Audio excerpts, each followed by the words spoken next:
Hello students, हम chapter पढ़ रहे हैं is matter around us pure. इसका लेक्चर 2 फर्स्ट टॉपिक है हमारा मिक्सचर्स। अब मिक्सचर्स क्या होता है, तो अगर हम कोई भी दो चीजों को आपस में मिक्स कर दें किसी भी प्रोपोर्शन में, तो उस कॉम्बिनेशन को हम क्या बोलेंगे, मिक्सचर। जैसे हमने शुगर और सॉल्ट को मिक्स कर दिया है ना, किसी भी रेशियो आप 1:1 रखो, 1:2, कुछ भी, तो mixture are formed by just mixing two or more pure substances such that each substance retains its own chemical identity। मान लो मैंने शुगर और सॉल्ट को मिक्स कर दिया, अब ये मिक्सचर है, कोई भी प्रोपोर्शन में आप मिक्स कर दो। अब मान लो मैंने इसको वाटर में डिसॉल्व कर दिया, तो वाटर जो है वो शुगर का टेस्ट भी शो करेगा एज वेल एज सॉल्ट का टेस्ट भी क्या करेगा, शो करेगा। यानी कि शुगर और सॉल्ट दोनों अपनी आइडेंटिटी रिटेन कर रहे हैं, है ना।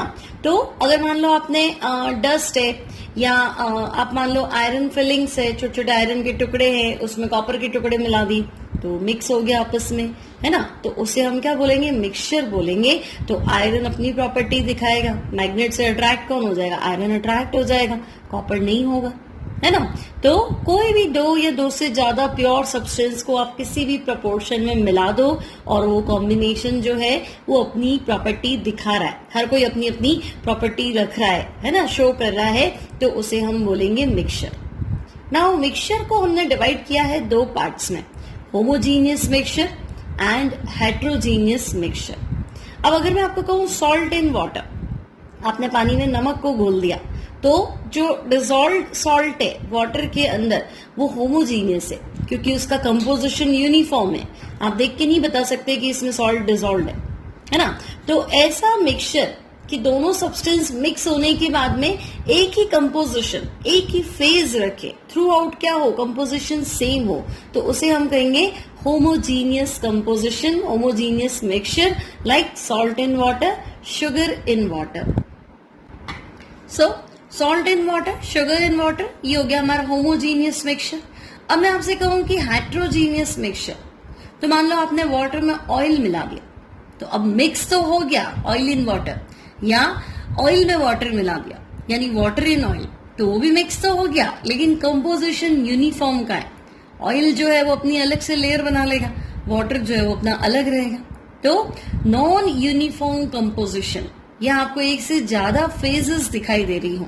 For example mixture of salt and iron filling, तो अगर आपने आयरन फिलिंग मतलब लोहे के छोटे छोटे टुकड़े उसमें सॉल्ट मिक्स कर दिया, तो उससे क्या, सॉल्ट की प्रॉपर्टी अलग है, सॉल्ट को आप अलग से देख पा रहे हैं और आयरन फिलिंग्स आपको अलग से दिखेगी, है ना।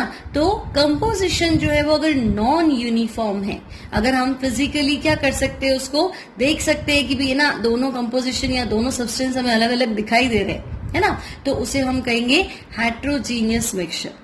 सेकेंड एग्जाम्पल है सैंड एंड शुगर, तो अगर सैंड एंड शुगर है तो आप देख के ही बता सकते हो कि ये आपस में मिक्स नहीं हुए हैं, कंपोजिशन जो है थ्रू आउट सेम नहीं है, नॉन यूनिफॉर्म कंपोजिशन है, तो वो हो गया heterogeneous mixture. Now next topic है हमारा अलॉयज। अब अलॉयज क्या होता है, तो जैसे मैं आपको कहूं पित्तल, पित्तल यानी कि ब्रास। अब ब्रास क्या है, कॉपर और जिंक का मिक्सचर, 70% अप्रोक्सीमेटली कॉपर है और 30% उसमें जिंक है ना। तो अलॉयज क्या है, दो मेटल या एक मेटल और दूसरा कोई भी सब्सटेंस मान लो, उनका होमोजीनियस मिक्सचर है। Alloys are homogeneous mixture of metal और mixture of metal and another element that can not be separated into their components by physical methods. जैसे आपने पित्तल का कोई बर्तन ले लिया है ना, तो आप फिजिकल मेथड से कॉपर और जिंक को अलग नहीं कर सकते, ठीक है। तो अलॉयज मतलब होमोजीनियस मिक्सचर है, मेटल हो सकता है, मेटल के साथ दूसरा नॉन मेटल हो सकता है, मेटलॉइड हो सकता है, क्लियर, तो उसे हम बोलेंगे alloys. Now examples of alloys, ठीक है। अलॉयज क्या होते हैं, तो मैंने आपको बताया मिक्सर है, मेटल का मिक्सचर है, आपस में मेटल नॉन मेटल भी हो सकता है। तो फर्स्ट एग्जांपल है स्टील। अब स्टील के जो बर्तन हम काम में लेते हैं उसमें मैक्सिमम पार्ट, इवन आप कह सकते हैं 99% से भी ज्यादा उसमें आयरन मेटल होता है, लेकिन साथ में उसमें 0.5% के अराउंड कार्बन होता है। तो कार्बन क्या है, नॉन मेटल, आयरन क्या है? मेटल। लेकिन स्टील को जब आप देखते हो तो आपको ऐसा नहीं लगता कार्बन अलग है, आयरन अलग है ना? थ्रू आउट सेम कंपोजिशन है, यूनिफॉर्म फेज है, होमोजीनियस मिक्सचर है।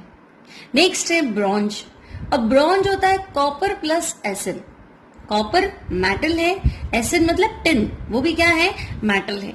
इनके होमोजीनियस मिक्सचर को हम बोलते हैं bronze. Third example we have brass. Brass क्या है? तो जिसे अपन डेली लाइफ में पीतल बोलते हैं, that is mixture of copper 70% and zinc 30%। Now our next topic is compounds. अब कंपाउंड्स क्या होते हैं? तो मैं आपको कहूं कि वाटर एक कंपाउंड है, एक मॉलिक्यूल है ना? कार्बन डाइऑक्साइड एक कंपाउंड है। कार्बन डाइऑक्साइड का फॉर्मूला क्या है? CO2। सल्फर डाइऑक्साइड का फॉर्मूला क्या है? SO2। तो कंपाउंड मतलब कॉम्बिनेशन, लेकिन ये कॉम्बिनेशन फिक्स्ड रेशियो में होना चाहिए। अब इसमें 2 और मोर देन 2 एलिमेंट्स पार्टिसिपेट कर सकते हैं। सो कॉम्बिनेशन ऑफ 2 और more than 2 elements in a fixed ratio, है ना, कंबाइंड केमिकली, मतलब उनमें रिएक्शन होकर कुछ नया बनना चाहिए। तो ऐसे मिक्सचर को हम बोलेंगे कंपाउंड, जिसमें 2 एलिमेंट, 2 से ज्यादा एलिमेंट एक फिक्स्ड रेशियो में केमिकली कंबाइन होते हैं और कुछ नया बनाते हैं। अब जैसे मैंने आपसे कहा कार्बन और ऑक्सीजन कंबाइन होके बन गया कार्बन डाइऑक्साइड CO2। तो CO2 में कार्बन 1 है, ऑक्सीजन एटम 2 है, तो कार्बन और ऑक्सीजन का रेशियो है 1:2। लेकिन जो कार्बन डाइऑक्साइड है उसमें कार्बन की अलग से प्रॉपर्टीज नहीं है, ऑक्सीजन की अलग से प्रॉपर्टी नहीं है ना? क्योंकि ऑक्सीजन क्या करता है? Support to combustion. कोई चीज को जलाना है तो आपको क्या चाहिए? ऑक्सीजन। अब कार्बन जो है वो ब्लैक होता है, लेकिन कार्बन डाइऑक्साइड दोनों ही काम नहीं करती। कार्बन डाइऑक्साइड एक कलरलेस गैस है और कार्बन डाइऑक्साइड कभी भी कंबशन में सपोर्ट नहीं करती, उल्टा कार्बन डाइऑक्साइड तो आग बुझा देती, है ना? तो जब आपने कंपाउंड बना लिया तो जो इंडिविजुअल एलिमेंट्स है जिनसे वो मिलके बना है वो उनकी प्रॉपर्टी रिटेन नहीं करेगा। अब आपने कुछ नया ही बनाया है, ये नया सब्सटेंस है। फॉर एग्जाम्पल सोडियम क्लोराइड, जिसे आप बोलते हैं नमक। तो सोडियम क्लोराइड का फॉर्मूला है NaCl। अब सोडियम जो है उसको तो हम हवा में भी नहीं रख सकते, वो आपको केरोसिन में रखना पड़ता है। और क्लोरीन जो है दैट इज नॉन मेटल, वो गैस है। लेकिन ये उनका मिक्सचर है ना, एक फिक्स्ड रेशियो में, जिसे हमने बोला है कंपाउंड NaCl, लेकिन वो तो नमक है ना? तो इंडिविजुअल जिन एलिमेंट से वो बना है, कंपाउंड कभी भी उन एलिमेंट्स की प्रॉपर्टी को नहीं शो करता है। अब एक नया कंपाउंड है, एक नया कॉम्बिनेशन है जो दोनों एलिमेंट्स के केमिकली कंबाइन होने से बना है। So such type of combination of elements in a fixed ratio combined chemically are known as compounds. Now what are the basic differences between mixture and compounds? तो students, mixture मतलब आपने 2 या 2 से ज्यादा एलिमेंट्स को, कंपाउंड्स को mix कर दिया और कुछ नया नहीं बना, है ना? तब तो हम बोलेंगे मिक्सचर।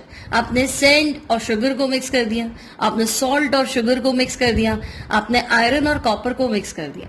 होमोजीनियस मिक्सचर नहीं बनाया, आपने आयरन फिलिंग्स और कॉपर रस्ट है उसको मिक्स कर दिया, तो वो मिक्सचर है, कुछ नया कॉम्बिनेशन नहीं है।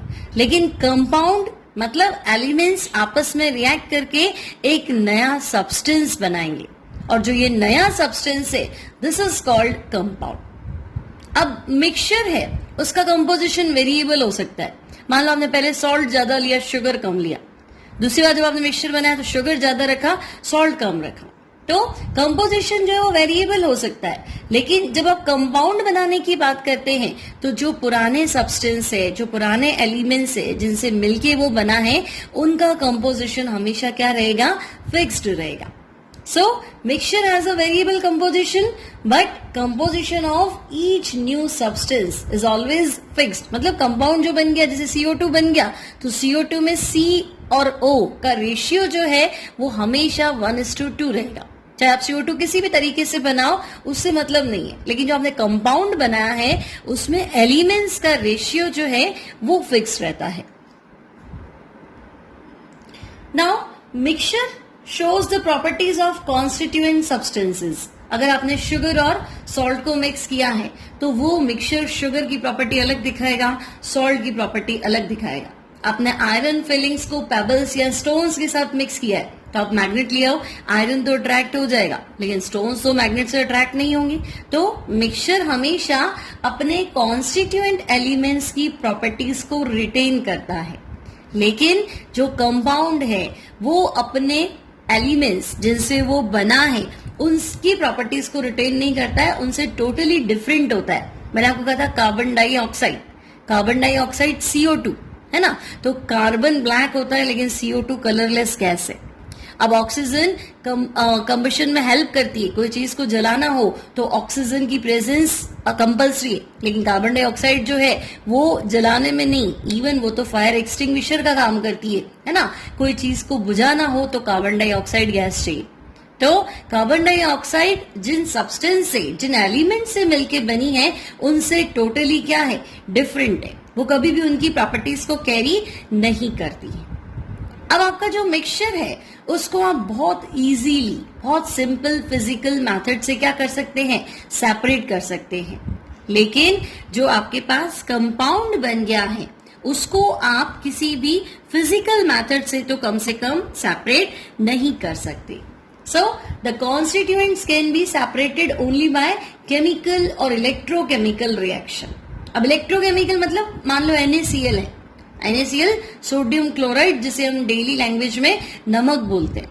अब NaCl को आप क्या करो, करंट पास कर दो, तो NaCl Na+ और Cl- आयंस में स्प्लिट हो जाएगा। मोल्टर NaCl है ना, सॉलिड में करंट नहीं आएगा। NaCl लिक्विड फॉर्म में हो, पिघला हुआ हो, तो आप करंट पास करो।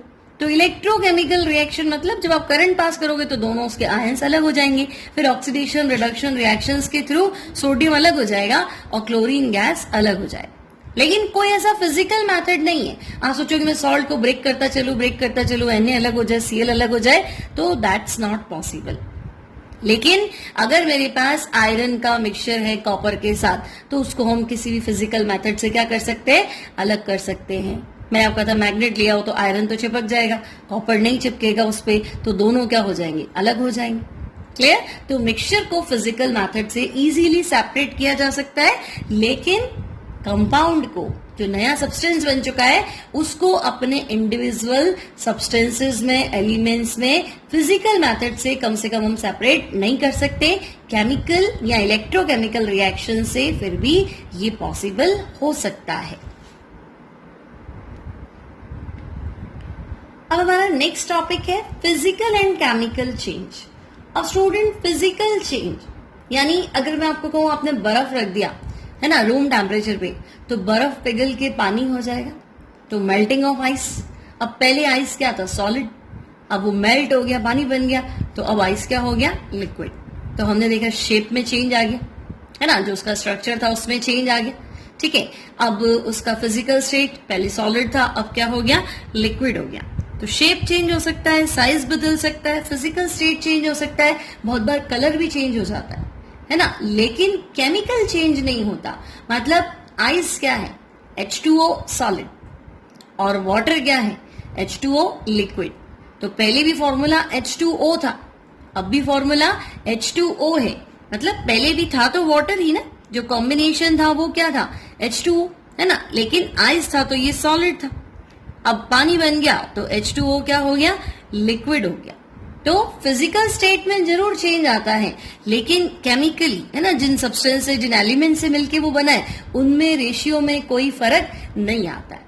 तो फिजिकल चेंज यानी ऐसा चेंज जब फिजिकल प्रॉपर्टीज चेंज हो जाए, लाइक शेप, बर्फ पिघल गई तो शेप बदल गया है ना, साइज चेंज हो जाएगा, कलर वो भी चेंज हो सकता है, स्टेट ऑफ द सब्सटेंस मतलब सॉलिड लिक्विड गैस ये जरूर चेंज हो जाएगा, लेकिन no new substance is formed. पहले भी H2O था, अब भी H2O है, कुछ नया नहीं बना। एग्जाम्पल हम कह सकते हैं melting of ice, boiling of water. अब वाटर बॉईल हो गया तो पहले वाटर क्या है, लिक्विड, और बाद में क्या हो जाएगा, वाटर गैस। तो फॉर्मूला तो वही रहेगा। तो these are physical change. Now chemical change.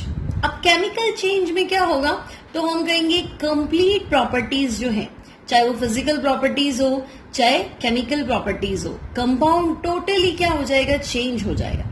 A substance is said to undergo chemical change when a new substance with completely new properties whether physical or chemical is formed. For example, burning of wood or paper.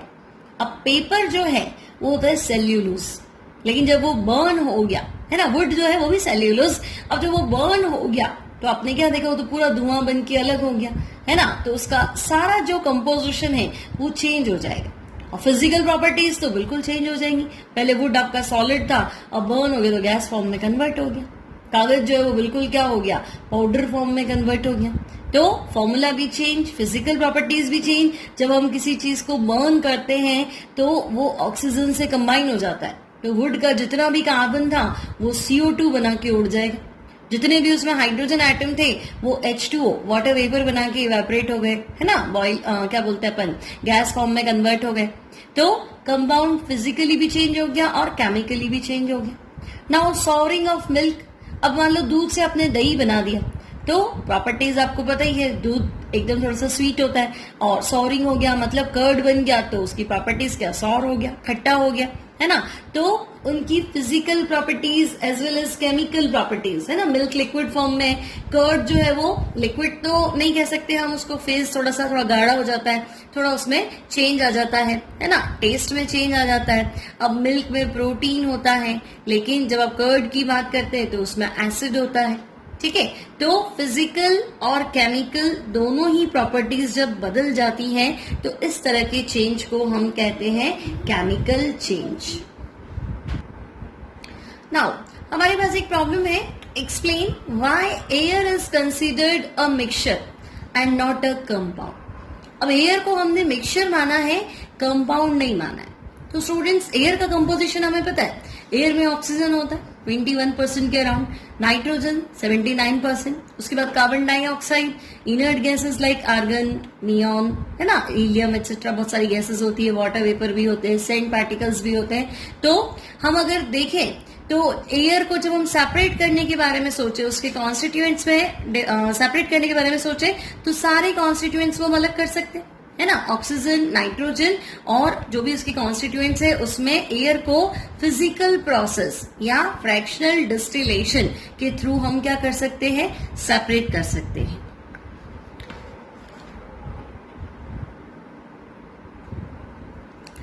अब students, mixture और compound में basic difference हमने क्या पढ़ा था कि mixture अपने constituent की प्रॉपर्टीज को शो करता है, लेकिन जो कंपाउंड बन जाता है वो अपने कॉन्स्टिट्यूएंट या एलिमेंट की प्रॉपर्टीज से टोटली क्या होता है, डिफरेंट होता है। जैसे कार्बन डाइऑक्साइड में ऑक्सीजन की प्रॉपर्टी नहीं है, लेकिन अगर मैं मिक्सचर की बात करूं तो वो जिन जिन से बना है उन सब की प्रॉपर्टीज को वो शो करता है।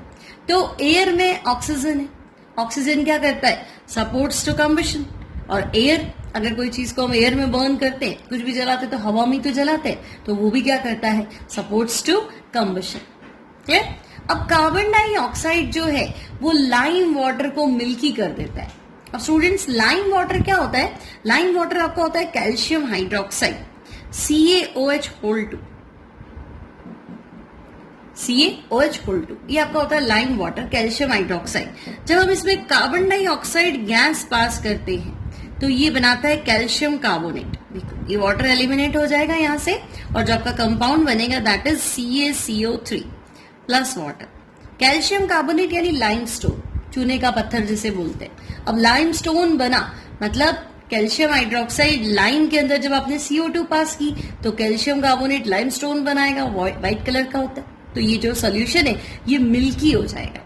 तो कार्बन डाइऑक्साइड की ये प्रॉपर्टी है कि ये लाइम वाटर को मिल्की कर देता है। अब अगर मैं लाइम वाटर को एयर में ही फ्री छोड़ दूं तो बहुत ही धीरे धीरे, मान लो 2 दिन लग गए, 4 दिन लग गए, लेकिन स्लोली स्लोली, वेरी स्लोली वो क्या होगा, लाइम वाटर जो है वो मिल्की हो ही जाएगा। हालांकि प्रोसेस बहुत धीमा होगा, क्योंकि देखो एयर में कार्बन डाइऑक्साइड का परसेंटेज भी बहुत कम है, 0.03% है, लेकिन कैसे भी करके वो मिल्की हो रहा है। इसका मतलब CO2 की प्रॉपर्टी एयर भी शो कर रही है। तो जो अपने इंडिविजुअल कंपोनेंट की प्रॉपर्टी शो करता है वो क्या होता है, वो होता है आपका मिक्सचर, कंपाउंड नहीं होता है। Clear. Now air has a variable composition because air at different places contain different amounts of various gases and it does not have a definite formula. अब जनरली एयर जो है, हम परफेक्ट एयर की बात करते हैं, प्योर एयर की बात करते हैं कि 78% उसमें नाइट्रोजन होता है, 21% क्या होता है, ऑक्सीजन होता है, 0.03% उसमें कार्बन डाइऑक्साइड होता है, और 1% जो है उसमें बाकी सब कुछ होता है। ठीक है, लेकिन हर जगह एयर का फॉर्मूला यही थोड़ा ना रहे। मान लो कहीं पोल्यूशन ज्यादा है तो ये रेशियो क्या हो जाएगा, चेंज हो जाएगा।